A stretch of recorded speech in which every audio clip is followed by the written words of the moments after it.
Hey, salut à tous, c'est Star Wars Lego Team et aujourd'hui on se retrouve pour une nouvelle vidéo de haul d'une commande que j'ai reçue de chez Alphus Store et que je vais vous présenter dès à présent.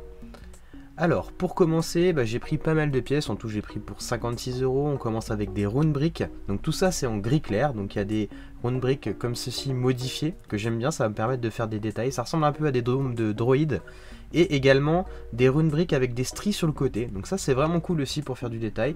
Donc voilà, pour cette partie là. J'ai également, toujours en gris clair, commandé ces pièces là, donc il y a deux types de pièces en tout. La première, c'est des plates 1x4 gris clair qui vont me permettre... En fait, j'ai très peu de plates 1x4 et également des briques 1x1. Donc en fait, ça, c'est des stocks que je n'avais plus trop à force d'en utiliser. Donc j'ai fait cette commande pour un peu renflouer mes stocks, histoire d'avoir matière A, parce qu'en fait, je manque souvent de ce type de pièces-là. J'ai également pris des briques 1x4 modifiées avec un rail sur le côté qui permet de faire glisser des tiles dedans, voilà, donc, ou alors des pièces spécifiques modifiées que j'ai déjà, donc ça c'est plutôt cool, et on peut aussi s'en servir pour faire du détail. Dans ce sachet, c'est un petit sachet, mais dedans j'ai beaucoup de pièces. J'ai pris déjà ces petites pièces là qui sont super pratiques en termes de Star Wars pour faire du détail, c'est juste ouf. Également des plates 1x1 gris clair. Donc là pareil, j'en ai pris à peu près 25 de chaque. Et puis j'ai pris deux espèces de nouveaux sabres laser noirs. Voilà. Donc ça c'était plus pour l'éclate.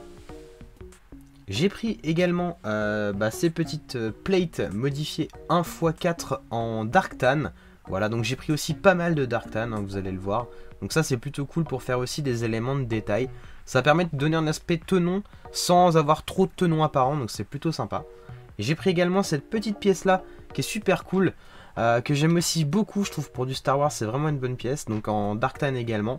Elle permet de faire plein de choses en fait, cette pièce. Le fait qu'il y ait des trous dans les tenons, c'est super avantageux.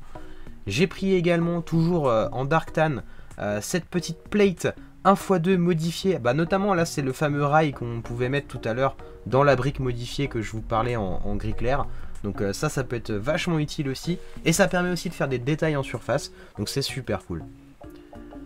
Après on change un petit peu de couleur, donc là c'est du dark brown, et j'ai pris cette pièce là qui permet de faire des branches d'arbres, des choses comme ça.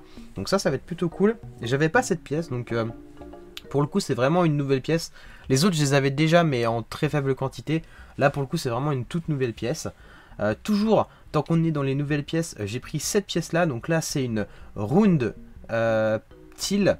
Je viens de la faire tomber malheureusement, mais de 3 de diamètre et en couleur caramel, donc ça c'est plutôt rare.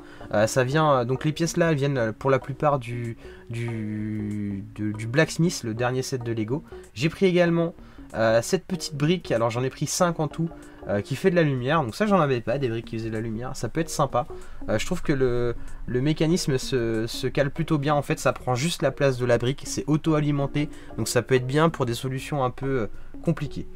Voilà, j'espère que cette petite vidéo vous a plu. Quant à moi je vous dis à bientôt pour une prochaine vidéo. C'était Star Wars Lego Team.